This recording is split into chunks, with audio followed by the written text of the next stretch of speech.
get peace in the Middle East. That's what we want to do. Thank you very much, everybody. Gaza में शांति का विस्तार या IDF का बारूदी प्रहार? सीज फायर वाला प्लान या और तेज होगा घमासान?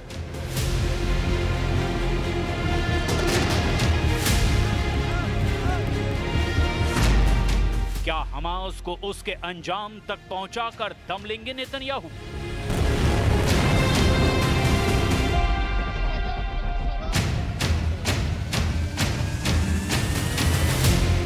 अग्नि और आशा के बीच गाजा की रेत में सन्नाटा नहीं, बल्कि सवालों की लपटें उठ रही है।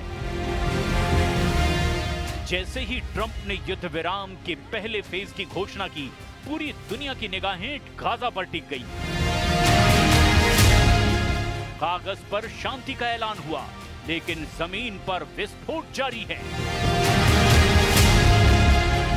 गाजा शहर के पश्चिमी इलाकों में इजरायली विमानों की बमबारी ने नागरिकों की नींदें हराम कर दी है। शांति शिविर और सबरा इलाके में घरों के पास विस्फोटक वाहन फट चुके हैं। IDF ने चेतावनी दी है कि उत्तर गाजा अभी भी खतरनाक युद्ध क्षेत्र है। वहीं स्थानीय नागरिक डर और असुरक्षा के बीच अपने घरों की निगरानी कर रहे हैं। समझौते का पहला फेज क्या वास्तव में लागू हुआ है, ये अभी भी सवाल है। लेकिन ट्रंप दुनिया के सामने यही तस्वीर रख रहे हैं कि आने वाले घंटों में गाजा की जमीन पर शांति का झंडा लहराएगा। But it's something I think that will happen, got a good chance of happening. I may go there sometime toward the end of the week, maybe on Sunday, actually, and we'll see. But there's a very good chance negotiations are going along very well. We're dealing with Hamas and many of the countries. As you know, we have all of the Muslim countries are included, all of the Arab countries are included. Very rich countries and some that are not so rich, but just about everybody's included. It's never happened before.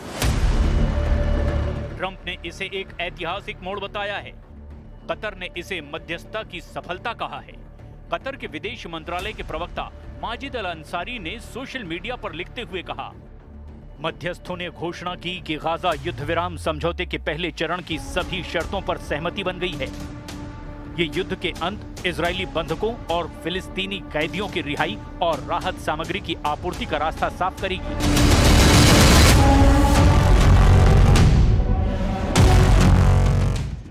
लेकिन Netanyahu की सेना अब भी active है। Gaza की जमीन पर Israel का बारूद बरस रहा है।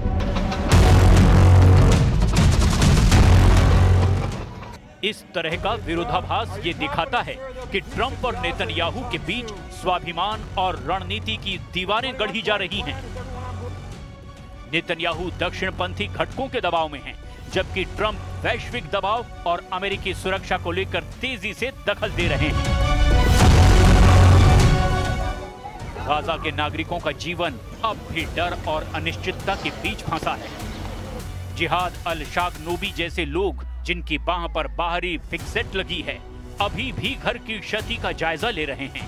उनके लिए युद्ध विराम का मतलब सिर्फ कागज पर है, क्योंकि घरों और गलियों में बमबारी अभी भी जारी है। स्थानीय अस्पतालों में घायल और मृतकों की संख्या लगातार बदल रही है। नागरिक राहत और भोजन की किल्लत के बीच जी रहे हैं। यानी बेहिसाब दुश्वारियां, अंतहीन संघर्ष और लगातार बढ़ती चुनौतियां यहां जिंदगी की हर संभावना को लीलती जा रही है।